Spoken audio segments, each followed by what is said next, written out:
Et en marge de ces débordements, heureusement, le cortège encadré, lui, par l'intersyndicale a pu défiler tranquillement, normalement, toute la journée. Comme attendu, les jeunes étaient très présents à Lyon aujourd'hui depuis l'utilisation du 49.3.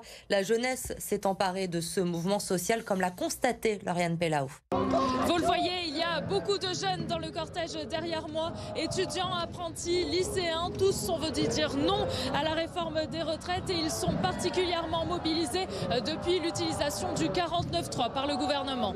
Aujourd'hui, on voit que la mobilisation des jeunes, elle a pris une ampleur sans précédent à cause de l'utilisation du 49.3 qui est finalement un véritable déni de démocratie et c'est ce qui révolte la jeunesse. Ça a été fait avec une telle brutalité, le gouvernement a été si brutal avec nous, enfin avec la jeunesse, avec la France même globalement, parce que 70% des Français sont contre la réforme des retraites, pour rappel, que ça a été un déclencheur.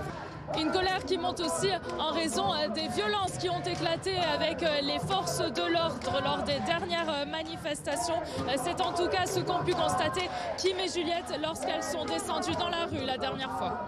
La dernière fois à Bellecour, quand ils nous ont enfermés sur la place alors que le cortège n'était pas arrivé et ils nous ont tous gazés alors qu'il y avait des personnes âgées, des enfants.